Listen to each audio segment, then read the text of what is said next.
Meu querido, abra a palavra de Deus, desta vez em Êxodo. Temos lido Deuteronômio capítulo 5, mas hoje nós leremos Êxodo capítulo 20, e nós leremos do verso 1 até o verso 21.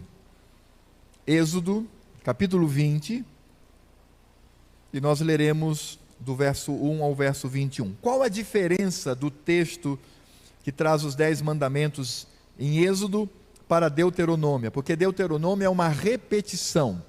Em Deuteronômio nós temos os discursos de Moisés, onde ele repete a lei para o povo.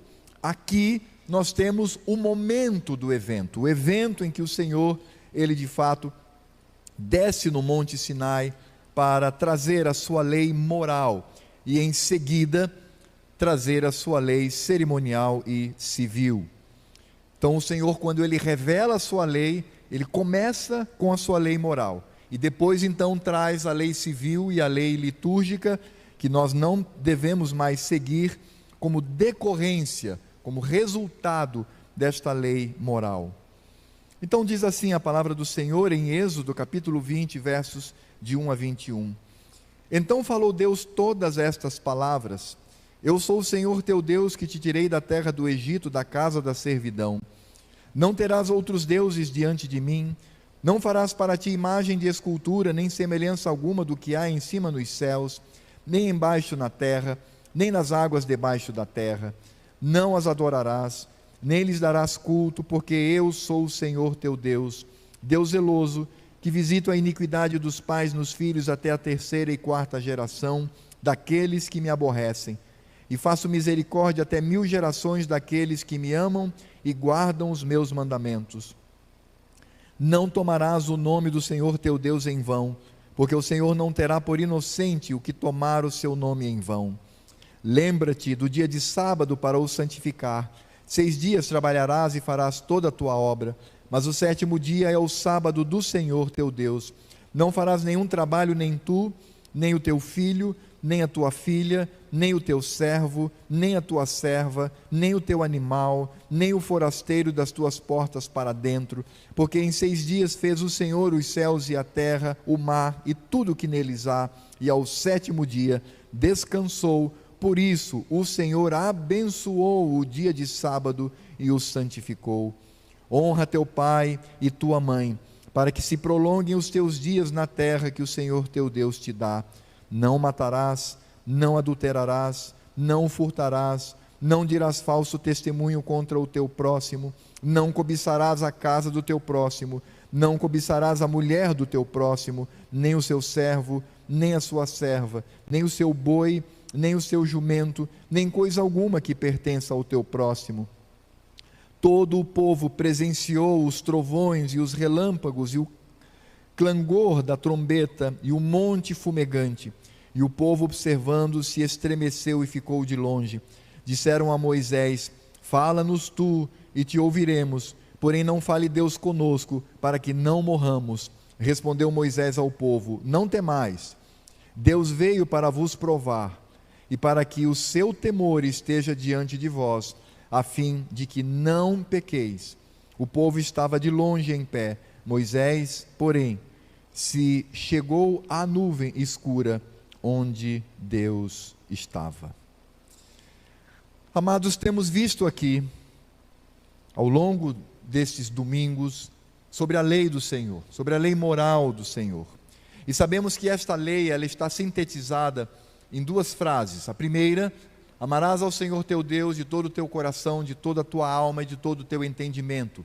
Esta é a primeira parte da lei, a primeira tábua. São os 4 primeiros mandamentos que falam da exclusividade de Deus, da exclusividade do seu culto, da exclusividade do seu nome e da exclusividade do seu dia. Em seguida, nós temos a segunda parte que pode ser sintetizada em amarás ao teu próximo como a ti mesmo. E veja que aí temos, como nós vimos domingo passado, no 5º mandamento, um elo de transição entre o primeiro grande mandamento e o segundo grande mandamento. E aí então o Senhor traz para o povo que eles devem de fato obedecer. Então ele fala sobre honrar pai e mãe, sobre não matar, sobre não adulterar, não furtar, não dizer falso testemunho e nem cobiçar a propriedade privada de quem quer que seja. E o que nós temos de fato é a lei moral. E novamente trazendo para o espaço do debate e confrontando aqueles que dizem que esta lei ela deixou de existir e fazem isto porque não conseguem lidar com o quarto mandamento, eles não conseguem lidar com o dia santificado, o dia do Senhor. Nós nos contrapomos dizendo que esta lei, ela não só vigora, como ela foi ratificada por Cristo e pelos apóstolos. Nós temos a repetição de vários itens desta lei, como que lei em vigor. O próprio Cristo lá no Sermão do Monte, ele vai trazer alguns pontos desta lei que eram extremamente deturpados pelos judeus, e ele vai mostrar de fato o significado daquilo que o Senhor deseja para nós. Inclusive nós veremos isto hoje, falando sobre o sexto mandamento. E o sexto mandamento é: não matarás. Essa pequena frase, ela pode, e ela é de fato lacônica, ou seja, ela é econômica, ela é rápida, ela é precisa: não matarás. E não há aqui nenhuma explicação, nenhuma palavra que venha reforçar.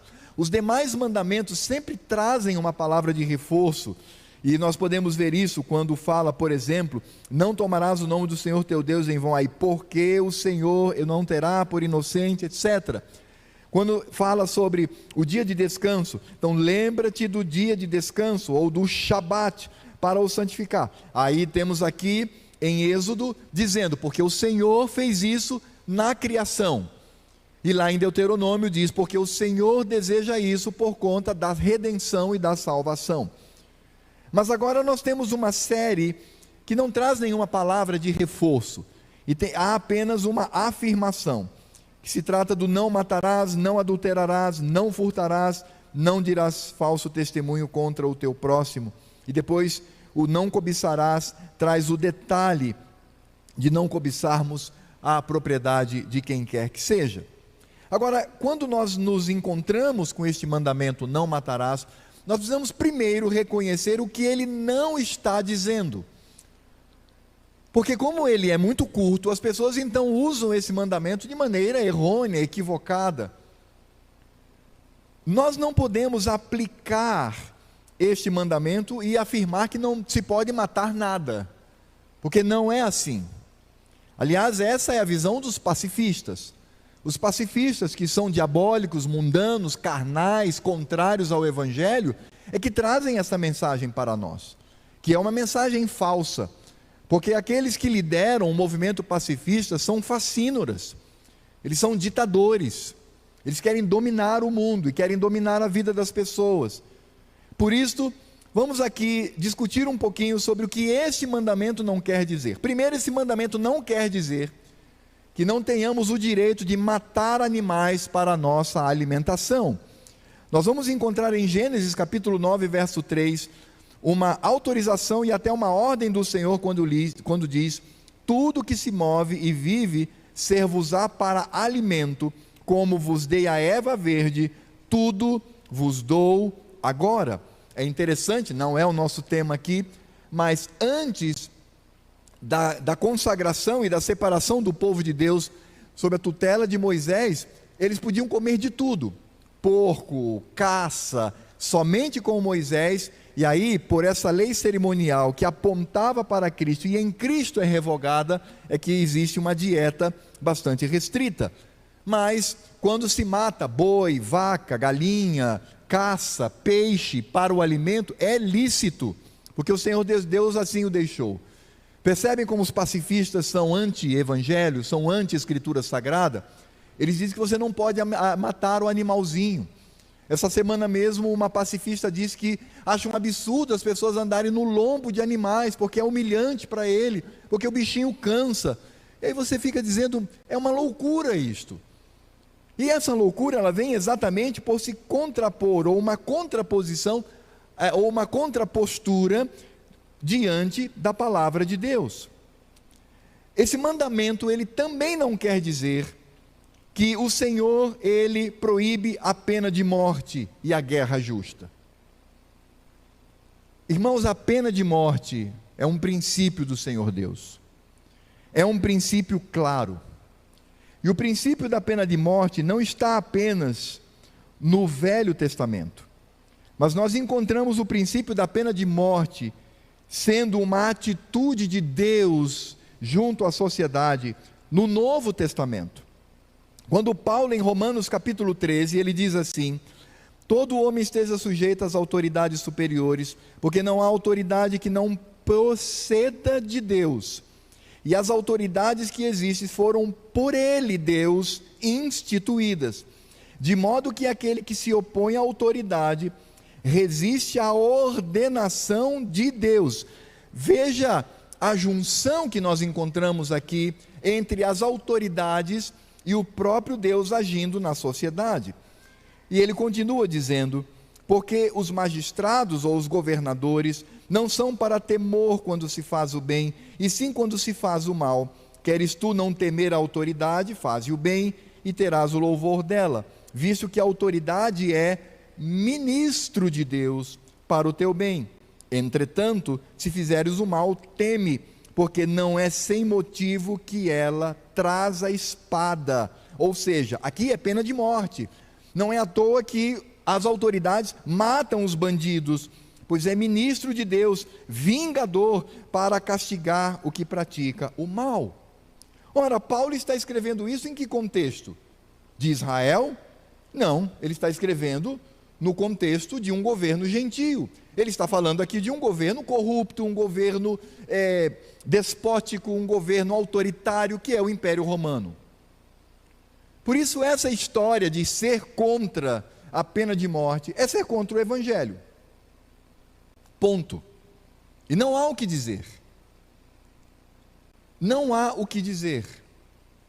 Porque o princípio do Senhor é o do ressarcimento. Se eu roubo, eu devolvo. Se eu tiro, eu reponho. Por isso é mão por mão, pé por pé. Por isso é vida por vida.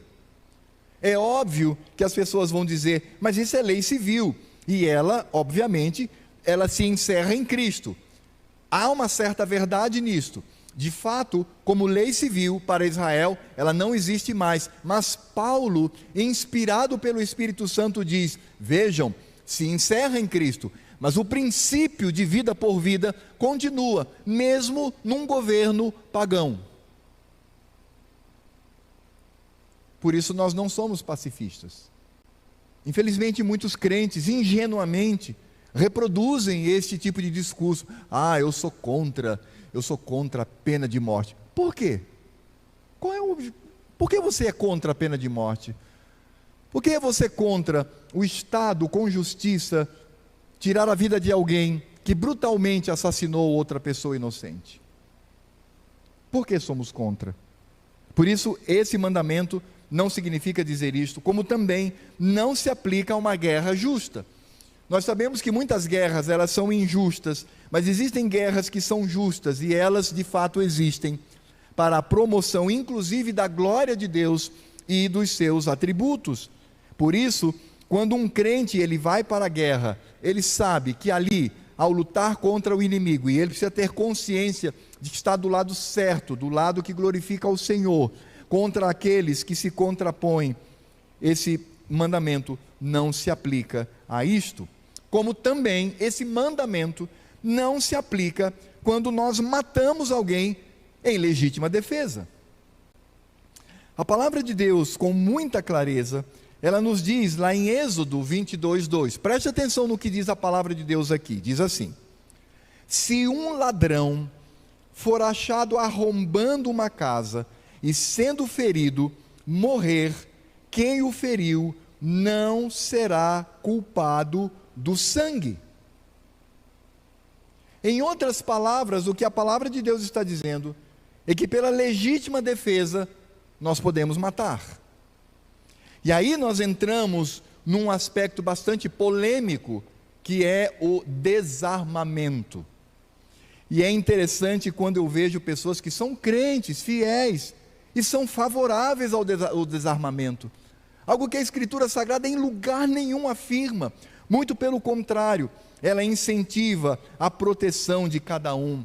E a lógica é muito simples, é muito claro. Nós temos inclusive aqui entre nós, queridas ovelhas e irmãos que são policiais, eles sabem disso. O Estado, a polícia, ela não é onipresente. Ela não pode estar em todos os lugares ao mesmo tempo. Ela até tenta, com as suas patrulhas, etc. Mas ela não pode estar presente 24 horas ao meu lado me protegendo. E nem pode proteger também 24 horas a minha propriedade privada, porque ela é limitada. O Estado é limitado. Por isso, quando o Estado impõe a retirada da arma, de uma arma de fogo, para que uma pessoa se defenda, isso não é um problema político, isso é um problema moral. Porque ela está retirando do cidadão o seu direito básico de defesa. Meus irmãos, esse discurso que eu estou trazendo aqui não é político, é bíblico. E o Senhor Deus, Ele sanciona na sua palavra a proteção. Eu preciso proteger a minha família, eu preciso proteger a minha propriedade privada, eu preciso proteger a mim mesmo. E eu não posso estar em desvantagem. E aí eu gostaria só de trazer uma pequena informação para os irmãos, que a ideia de desarmamento, ela não surge em sociedades livres, democráticas, que prezam pela liberdade individual. O desarmamento surge em sociedades cujo governo, ele é despótico, ele é autoritário, ele quer dominar o povo. O objetivo é claro, isso já está escrito sobejamente, isso está escrito em muitos lugares, com documentação, que os governos que determinam o desarmamento, é porque eles querem que a população fique à mercê dele mesmo. Eles temem que a população venha, por um motivo justo, se contrapor à liberdade. É por isto. Os primeiros governos na história que sancionaram o desarmamento foi o governo nazista de Hitler e o governo comunista de Lenin e Stalin. E você pode ver, quanto mais uma sociedade é livre, mais os seus cidadãos podem portar uma arma. Quanto mais é influenciada pelo pensamento de domínio, mais os cidadãos são exauridos de um princípio básico, que é a proteção da vida sua e dos seus. Por isto, nós precisamos entender que esse argumento, ele não procede. Porque algumas pessoas dizem assim, não, eu concordo que haja o desarmamento, porque tantas pessoas, não é? Elas matam, assim, elas não têm condições psicológicas e matam. Ah, é verdade? Então esse é o argumento? Então também vamos tirar as facas. Vamos proibir o uso de facas. Vamos proibir o uso das foices, aquele instrumento de cortar. Vamos proibir o automóvel. Porque muitas pessoas enchem a cara, bebem, vão ao volante e de maneira irresponsável tiram a vida de pessoas. Então vamos tirar o carro. Percebem o argumento pífio, um argumento que é contrário ao princípio da Escritura Sagrada. Isso precisa ser dito com coragem, irmãos. Isso precisa ser assumido com coragem. Precisamos entender essa onda que existe sobre o mundo e sobre a nossa nação, que contraria o Evangelho, e muitas vezes crentes fiéis, crentes sinceros, santos diante de Deus, por vezes são roubados para pequenas defesas desses governos despóticos. Por isso eu sempre digo, e não tenho medo de afirmar, o desarmamento é um problema moral contra a Escritura Sagrada. Por isso, quando nós olhamos para o sexto mandamento, precisamos entender o que ele não está dizendo, sob o risco de nós estabelecermos contradições na Escritura Sagrada. Aliás, encerrando esta parte sobre desarmamento, vocês se lembram quando Cristo disse, vocês têm espadas aí? Vocês estão munidos de armas? E eles disseram, sim, temos 2 ou 3. Eles disseram, ok, basta. Se houvesse um governo de esquerda naquela época e houvesse o desarmamento, dizia, não, Senhor, a lei proíbe que a gente ande armado. Por isso, queridos, precisamos olhar para o mundo não pelo viés da esquerda, da direita, do socialismo ou do conservadorismo como um fim em si mesmo. Temos que olhar para o mundo pelo olhar da Escritura Sagrada. Temos que olhar para o mundo por meio de Cristo Jesus. Mas é importante nós entendermos que este mandamento, ele, se por um lado, ele não exclui estes pontos que eu trouxe para os irmãos, por outro, ele ultrapassa o simples retirar a vida de alguém. E nós precisamos entender que esse mandamento, ele aponta para aqueles que de fato não são do Senhor, mas são do diabo. No Evangelho de João, capítulo 8, verso 44, preste atenção no que diz a Escritura: vós sois do diabo, que é o vosso pai, e quereis satisfazer-lhes os desejos. Veja só, ele foi homicida desde o princípio e jamais se firmou na verdade, porque nele não há verdade. Quando ele profere mentira, fala do que lhe é próprio, porque é mentiroso e pai da mentira. O que eu quero destacar aqui é que Satanás, ele é homicida desde o início.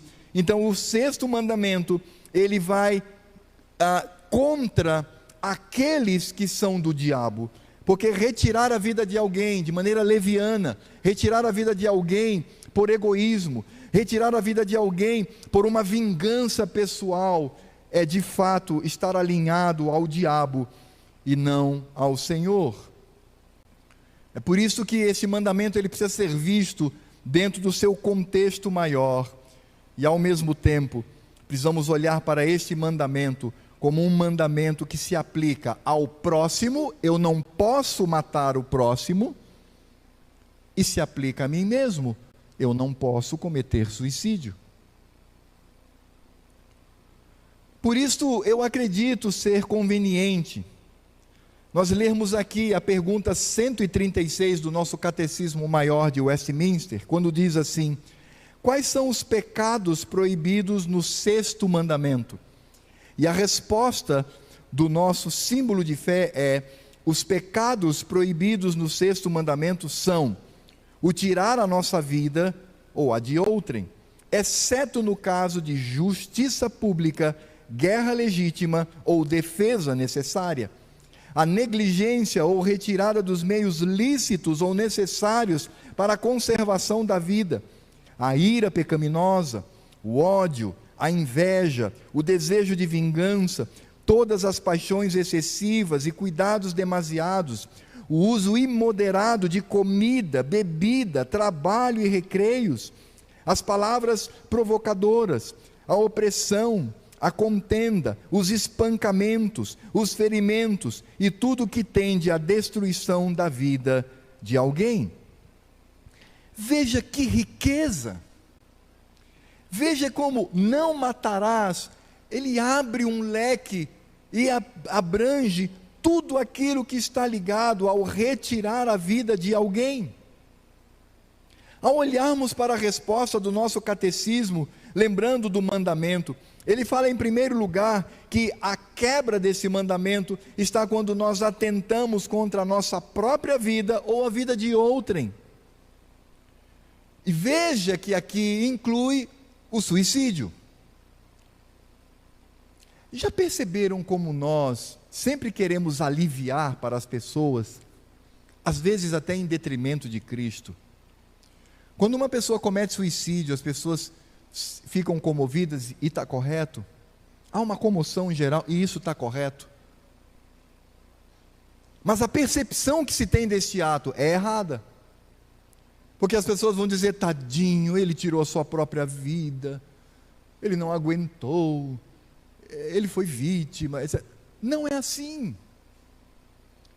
Jay Adams, quando escreve um livrinho precioso falando sobre autoestima, ele tem a coragem de dizer que o suicídio, excetuando aqueles que são cometidos por pessoas que possuem alguma dificuldade mental ou de raciocínio, o suicídio cometido por pessoas conscientes do que fazem é o ato de maior soberba e orgulho pecaminoso que existe.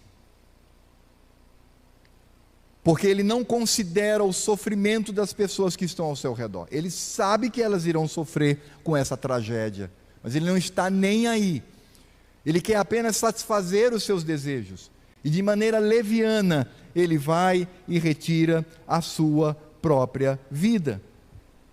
É claro que existe também um tipo de suicídio que sim é aceito, quando a pessoa o faz para salvar outra pessoa.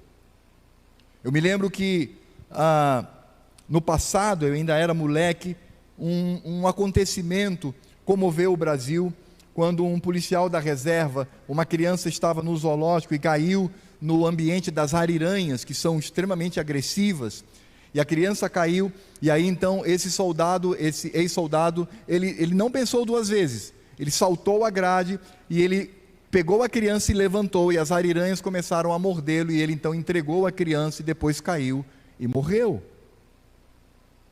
Ou então como um caso, em que dois alpinistas estavam escalando a montanha, estavam presos um ao outro, e de repente então o pino de um arrebenta e ele despenca, e ele fica pendurado, enquanto o outro tenta se segurar de toda maneira, e o que está em cima diz assim: não faça nada, eu vou conseguir. Ele disse: não, meu amigo, você não vai conseguir.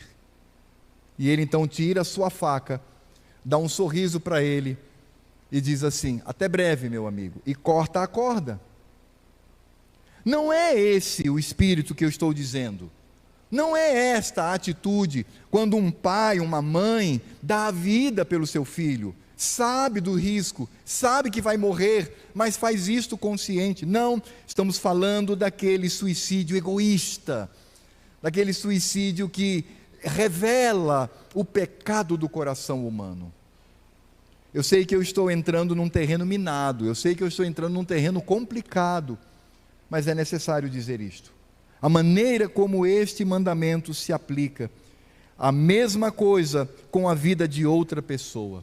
Retirar a vida de quem quer que seja, como um ato de vingança pessoal, tirar a vida de quem quer que seja, por irresponsabilidade ao volante, tirar a vida de quem quer que seja, porque nós criamos o ambiente para aquilo, também é pecado. Mas veja que na aplicação deste mandamento, não fala apenas da atitude ativa de matar alguém, ou matar a si mesmo, mas fala também da atitude passiva. Diz que é pecado e é a quebra do sexto mandamento, quando nós retiramos os meios lícitos e necessários para a preservação da vida. Isso é quando um empresário, por exemplo, não concede aos seus trabalhadores a proteção devida. Eu sempre tenho visto vários ambientes de construção civil. E tenho visto pessoas, principalmente imigrantes venezuelanos, estão trabalhando sem nenhuma proteção, sem luva, sem capacete, sem macacão, sem nada. No sentido de que se esta pessoa sofrer um acidente de trabalho, ela certamente está à mercê de perder a sua vida. E nisto se aplica o não matarás. Se eu sou dono de uma empresa e não coloco todos os meios necessários para proteger a vida dos meus trabalhadores e alguém morrer, eu quebrei o sexto mandamento e me torno um assassino. Também nós encontramos aqui o ódio que vem da inveja, da vingança e do desprezo. Isto também é quebrar o sexto mandamento, quando eu de fato me coloco diante da pessoa, e eu não tiro a vida dela literalmente, mas eu a odeio, eu invejo, eu quero me vingar, eu desprezo. Isto é quebrar o sexto mandamento. Como também, como diz aqui o nosso símbolo de fé, e se aplica conforme a Escritura sagrada, as paixões excessivas. É quando sou imoderado na minha comida, quando sou imoderado na minha bebida, quando sou imoderado no meu trabalho, quando sou imoderado nas minhas recreações, e quando me entrego aos vícios deste mundo, seja vício de uso de droga, de bebida, de comida, seja do que for. E é interessante porque em Lucas capítulo 21, verso 34, diz: acautelai-vos por vós mesmos, para que nunca vos suceda que o vosso coração fique sobrecarregado com as consequências da orgia, da embriaguez, das preocupações deste mundo, e para que aquele dia não venha sobre vós repentinamente como um laço. Ele fala aqui das orgias, que eram os ambientes onde havia a glutonaria, a comida imoderada, quando as pessoas não tinham freio, a embriaguez. As preocupações deste mundo levam as pessoas a trabalhar como escravos, elas se tornam escravas do pecado, ou mesmo quanto aos recreios, e por causa da recreação, a pessoa se torna então escrava daquilo, ela quer de fato vivenciar essas questões. Isto é quebrar o sexto mandamento. Em outras palavras, não cuidar do templo do Espírito Santo. E veja, quando eu digo não cuidar do templo do Espírito Santo, eu não estou falando desse prédio, eu estou falando de nós.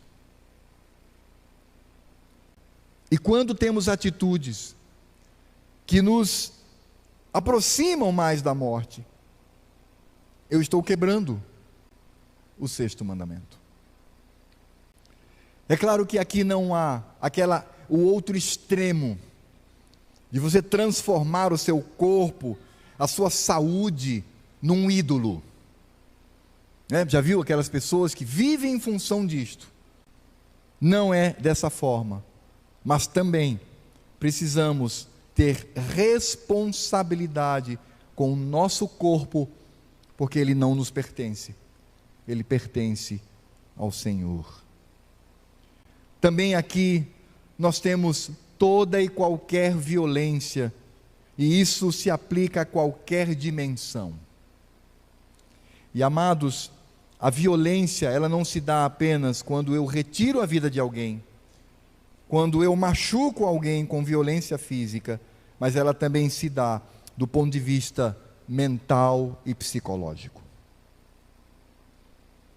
É por isso que quando nós contemplamos uma estatística tão triste no Brasil, que é a violência doméstica, nós vamos descobrir que é a quebra do sexto mandamento. Homens inescrupulosos, fracos, covardes, tolos, imundos, que usam da sua força física, usam da sua força de tom, de voz, de fala, para oprimir a sua esposa, é um facínora, e merece a cadeia.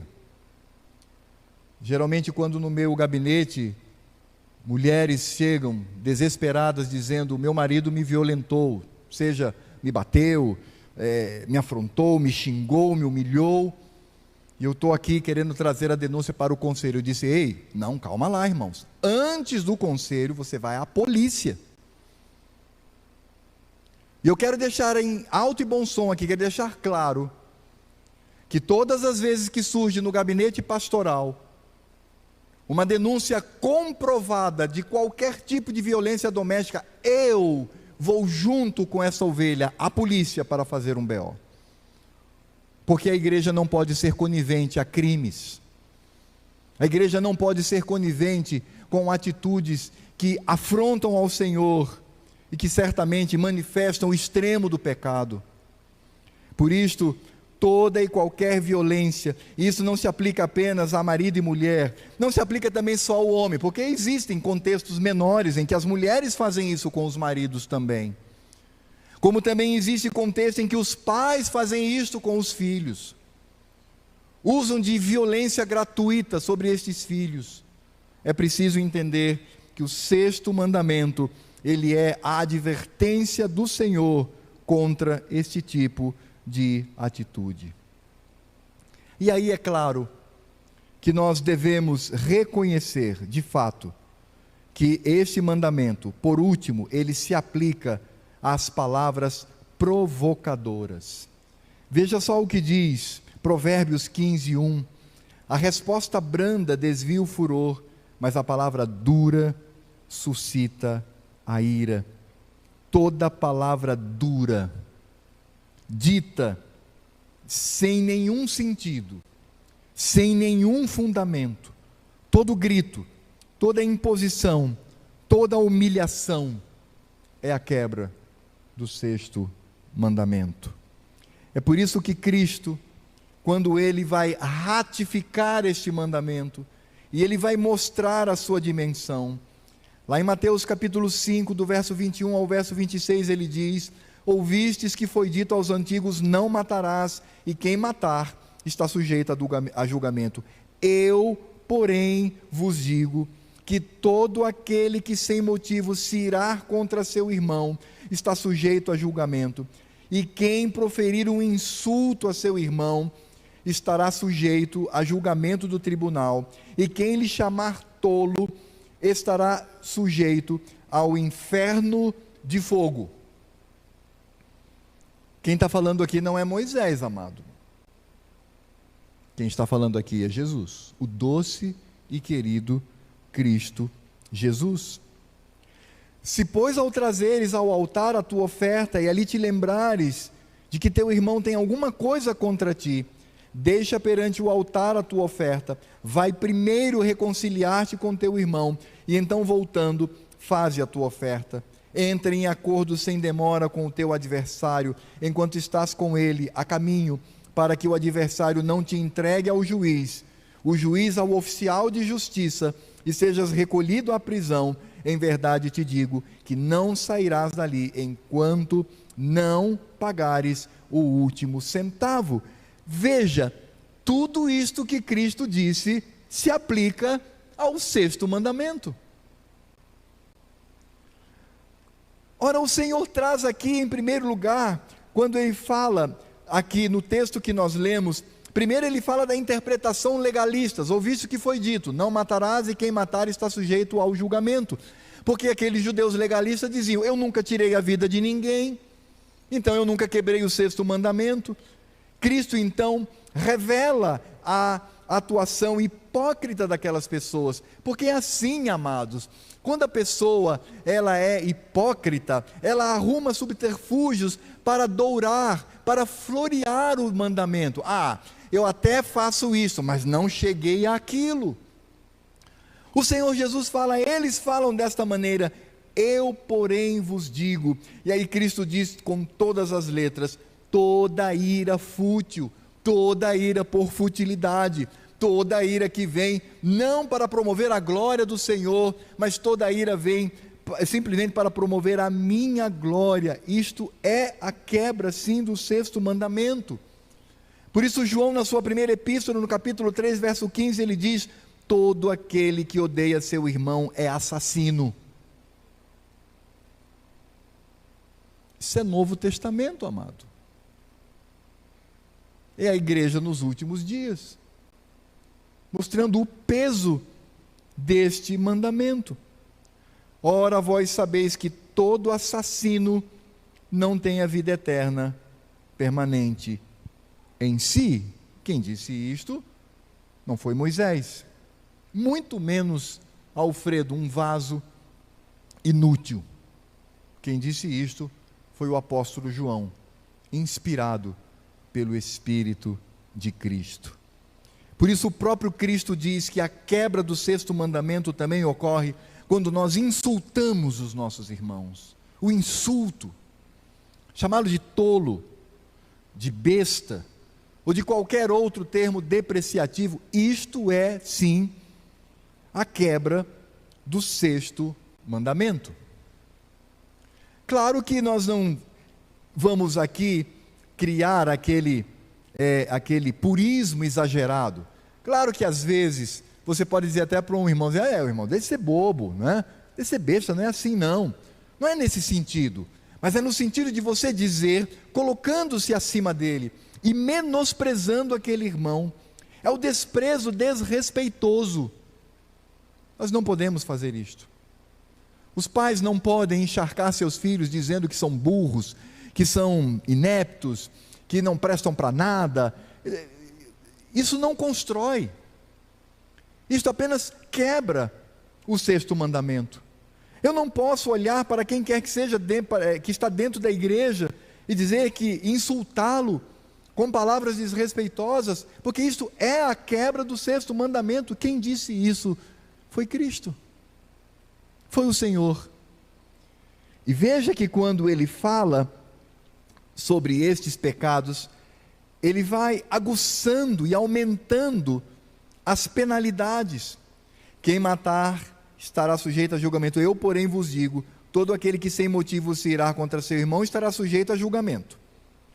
E quem proferir um insulto a seu irmão estará sujeito a julgamento do tribunal. E quem lhe chamar tolo está sujeito ao fogo do inferno. Por isso nós precisamos olhar para este mandamento com muito temor, porque ele de fato faz com que eu me torne filho daquele que é homicida desde o início, o diabo. E aí então Cristo faz uma aplicação ao culto solene. Ele diz assim: se você vai ao culto e você descobre que alguém tem algo contra você, pare tudo, volte e resolva. E Cristo não fala isto apenas dentro do âmbito apenas espiritual, mas ele usa termos como juiz, como oficial de justiça, como cadeia. Ele diz: resolva, você precisa resolver, porque você não pode se apresentar diante do Senhor tendo a quebra de um mandamento, porque quem quebra um mandamento quebra todos. Então, se você está com problema nessa área, vá lá e resolva com ele, e depois retorne. Nós não podemos cultuar ao Senhor se temos amargura no coração contra alguém, se temos raiva de alguém, se temos ira de alguém, porque nós afrontamos ao Senhor. Ele diz: vá primeiro, resolva a questão, depois retorne e cultue, ou traga a sua oferta, dê a sua oferta. Veja que essa junção que Cristo faz é uma junção profunda entre o culto solene e a quebra do sexto mandamento. Mas é claro, amados, que quando nós olhamos para não matarás e vemos todas as implicações que temos aqui, nós vamos descobrir que este mandamento, ele também aponta para Cristo Jesus. E é assim como todos os mandamentos apontam para o Senhor. E quando nós olhamos para essa expressão, não matarás, nós descobrimos o que está em Atos capítulo 3, do verso 13 ao 15. Preste atenção no que diz a palavra de Deus. O Deus de Abraão, de Isaque e de Jacó, o Deus de nossos pais, glorificou a seu servo Jesus, a quem vós traístes e negastes perante Pilatos, quando este havia decidido soltá-lo. Vós, porém, negaste o santo e o justo, e pedistes que vos concedessem um homicida. Dessarte, mataste o autor da vida, a quem Deus ressuscitou dentre os mortos, do que nós somos testemunhas. O que nós temos aqui nesta palavra é algo muito simples. Ele está dizendo que Abraão, Isaque e Jacó, ou seja, o Deus dos antepassados, ele, o Senhor, glorificou a Cristo, a quem aqueles facínoras não só o trocaram por um homicida, mas cometeram um assassinato contra ele. Por isso o sexto mandamento deve nos lembrar da maneira como Cristo foi morto. E Cristo foi brutalmente assassinado em nosso lugar. Porque quando olhamos para a morte de Cristo, nós vamos descobrir que Ele doou a sua vida para que nós não morrêssemos. Cristo, Ele permitiu que o matassem, porque Ele, como Deus, poderia apenas levantar a sua voz e fulminá-los naquele momento, como Deus que era. Mas como homem de dores, Ele se entrega e Ele morre, porque é assassinado por aqueles homicidas, para que eu e você tenhamos vida na sua presença. É por isso que este mandamento, não matarás, ele não se restringe, como os antigos pensavam, só em tirar a vida de alguém, mas ele traz muitas aplicações e ele aponta para aquilo que fizeram com o meu Senhor, aquilo que fizeram com Cristo. Por isso, Cristo, ele simplesmente doa a sua vida e ele nos dará, no final, a vitória sobre a morte. Se lembram do momento em que nós lemos aqui em 1 Coríntios dizendo que a morte é o último inimigo a ser vencido? Isso significa dizer que a obra de Cristo há de enfraquecer e destruir o último inimigo que nos flagela, que é a morte, que arranca de nós os nossos entes queridos. Cristo, ele veio e ele foi morto brutalmente, e ele mesmo não foi homicida, mas mataram-no para que tivéssemos vida e para que tenhamos vitória sobre a morte. Por isso, quando eu ouço não matarás, eu me lembro do significado disto em Cristo Jesus. E quais são as aplicações que poderíamos trazer nesta noite com base no 6º mandamento? Eu quero trazer 4 aplicações. A primeira, a nossa visão, amados, ela tem que estar baseada nas Escrituras Sagradas e não num pacifismo dissimulado e pecaminoso que é contrário ao Evangelho. Precisamos usar de vigor e coragem e entender que a mensagem do mundo é pagã, a mensagem do mundo é humanista, a mensagem do mundo centraliza o ser humano em detrimento da glória de Cristo e da exaltação do nosso Pai. Eu preciso entender que a minha visão deve ser uma visão baseada nas Escrituras Sagradas, a minha cosmovisão, a minha visão de mundo deve ser segundo a Escritura Sagrada. Ela não pode ser segundo o socialismo, segundo o positivismo, segundo o conservadorismo, ou segundo qualquer outra ideologia que se manifeste como ideologia para nós. Não, a nossa visão deve ser de acordo com a Escritura Sagrada. E o que a Escritura Sagrada diz sim é sim, ainda que neguem, e aquilo que ela diz não é não, ainda que afirmem.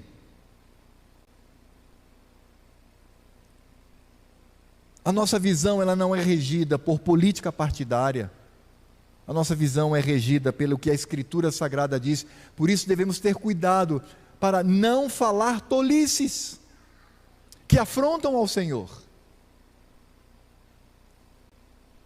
Eu me lembro quando perguntaram a um ex-presidente se ele era a favor da pena de morte, ele simplesmente respondeu: eu sou cristão, por isso sou contra a pena de morte. Eu ri. Porque eu disse, você nem é cristão, e conhecendo bem sua vida, nem é tão contrário assim à retirada de vida, sobretudo de inocentes. Nós precisamos entender que a linguagem do mundo, por mais que nos pareça tão florida, tão parecida com um jardim cheio de flores e pássaros, por mais que você veja um homem vestido de branco, barbudo e cabeludo, com seu violão, dizendo que ele imagina um mundo perfeito, um mundo onde as pessoas estão, isto é mensagem do diabo. Nós temos o parâmetro da Escritura Sagrada, e nós sabemos o que significa afirmar, não matarás. Em segundo lugar, devemos de tudo fazer para preservar a nossa vida e a dos outros.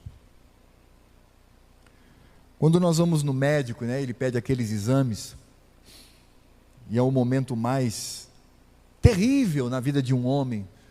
Um dos momentos mais terríveis na vida de um homem é quando ele tem que furar o seu braço para tirar sangue. Isso é terrível, é horroroso.